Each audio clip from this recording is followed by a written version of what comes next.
So, Minecraft, so what? I can have my water and drink it too? Welcome back. This is Engineer Bob D, and tonight we're going to cover a couple of things. One is how to control water and how to make infinite water supplies to save running around. And the other one is to introduce you to an old friend, carrots. You'll understand when we get there. So first of all, 3 ingots arranged as shown there will make you a bucket. With a bucket we can move water. So let's go get some water and we'll make a water pond. So we can take water by dipping a bucket. If you dip the bucket in the right area, the water will actually refill itself. So you can see it moving there. That's not good. If you take it from a bit further along, it will refill and go still. That means it's completely gone. It's as if we never took any out. So what we do now is we take 2 buckets of water over to a new area of chippers. We've just walled off a bit more space so we can put in some more housing and some farm area. Hopefully, well, we'll see. Hopefully to grow corn and potatoes, but do you know, I've got a funny feeling there'll be carrots in there soon. At the moment it's still shut off behind a steel door because it's fairly new. Just want to make sure there's no mob spawning in there. But first of all, let's make a water pool. Now, take a spade and dig a square hole, 2 by 2. Very easy. And with 2 buckets of water, we put one in one corner. And then we just take another bucket of water and put it in the opposite corner. Very important, the opposite corner, the low piece. Now it's gone still. So now we can take a bucket of water out and it will replenish. So what we can do is we can fill these trenches in the same way. All the time water's still, it's good. If you take it from still both sides, it will replenish. So let's just see. Take one out. Oh, got 2. Oh, but one's flowing back towards the end. So what we'll do is we'll take another bucket and fill the end. Now we have 3. So we should be able to take that middle one and it infinitely replenishes. If you take one from the end, it will start to move and then it won't replenish. But all the time the water's still, it means it's topped up and you can take one out from behind the first still one. If you take it out too far along, you can see we left a hole, but we can fill that in. It's not an issue. So keep taking them up. So take water from the still areas and put it into the lower areas or the areas that are flowing and it will fill up. Once your trench is full, then we can start to cultivate the land either side. The best way in Minecraft to grow crops is to have a water trench and then use an iron hoe or a hoe of some sort to cultivate the land either side. And we can do that until the cows come home. Well, literally. Can't take water out with a bucket from an infinite pond unless you fill one of the corners in. But the quickest way to fill it in is to just put 4 blocks of earth in. That will now be completely gone and literally a hole. So the water's disappeared, never to return.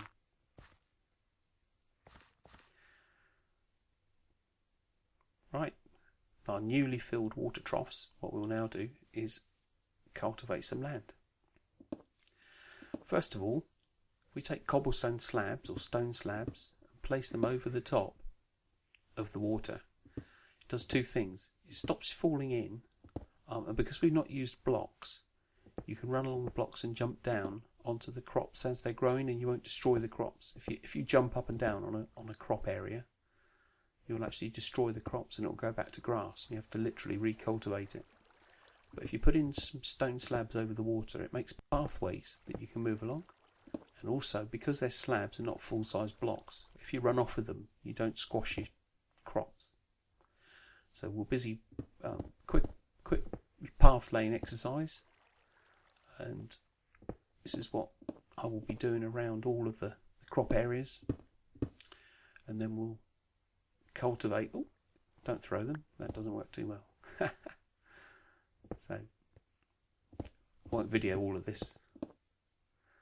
We have path. So now what we do is we grab an iron hoe or a hoe, easy to make, 2 sticks, 2 pieces of iron, and then just right click and you actually cultivate the soil. We're tilling the soil. You can go quite fast. You can almost do this whilst you're running. And once you're going, well, hey, here we go. And we turn around and we choose what crop we're going to plant. So this time we'll plant corn. So 1, 2, you can see them going in, 3, 4, 5, and you can do this running as well. Once you get used to it, you can go pretty quick. Well, I think I've missed a few there talking too much. But it's easy enough to plant crops. Oh, out of seeds. Never mind, go back and get some more. And there you go, water and crops. Infinite water supplies, very handy. Planting your crops. Life gets no better. You can actually trade these crops with the villagers. If you get fine farmers, they'll actually take carrots, potatoes, corn, and give you emeralds, which is a pretty good return for farmers. You'd think they'd be trying to sell you crops, wouldn't you? So we plant 2 crops either side of the water. If you plant 2 different crops, I think it works slightly better than if you plant all the same. But it's swings and roundabouts. You can plant really what you fancy. I don't often plant carrots, and you'll see why in a minute. So we have a villager or 2 that we called Carrots. Ah, look who's here. Very, very next day. Guess who's in the vegetable patch? Yes, I wonder who this could be. And who are you digging up all of my crops and planting? Oh, let me see. Carrots? I thought as much. So one of my villagers has got a bit of a thing about carrots. We don't know why. But Jan Dies at the End nicknamed him Jasper after the comedian Jasper Carrot. But at least he's got the taste not to take the poisonous potatoes. He just leaves those lying on the surface. So he'll gradually work his way round, destroying all the planned crops and planting randomly, normally carrots, everywhere he goes.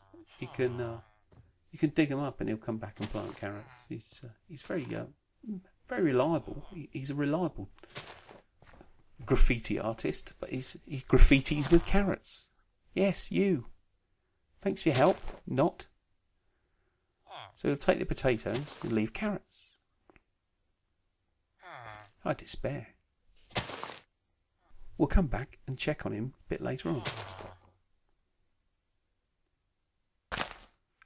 I hope you like carrots. Yes, you do, don't you? Thanks. Oh, there's a villager over there in the brand new part that I've only put in today before. So in order to make the other villagers come and use this part, what we'll do is we'll just nudge him into one of the buildings. He'll like that. It's pretty tight. It doesn't harm them. You can just open the door, give him a little nudge in you go. That's all. Missed. Ah, sneaky. Go on, in you go. Then once he's in, we can just shut the door and literally shut the gate. Oh, you tricksy today. Don't do that. We have plenty of leather workers. Be careful. Now, let's be nice. You go on in. That's it. Thank you. I'll bring you some furniture tomorrow. I haven't quite finished these buildings yet, but it's good that you're in there. And there we are. A new villager and carrots. We'll pop back just later and see exactly what we've got there. Yes, as we thought. Yes, carrots. Thank you. This was potatoes and corn. There was not a single carrot in sight, Mr. Farmer. But you got to say for yourself, oh, the librarian, don't you plant carrots? Okay, carrot soup it is again. Oh, you've missed one though. Yes, you missed one. Ha ha. Oh, bless the soil and... Oh, thank you. Yeah, carrots. Okay. I think I'll just go and stand on the roof and cry. Yes, you. Stop planting carrots everywhere. I'll put you outside the wall. No, you won't like that. Villagers. They're friendly, but they're dumb. At least they can't get up on the roof. I shall go up and have a good sulk. Thanks for watching, and now you know about carrots. and infinite water. You can have your water and drink it too. See you next time.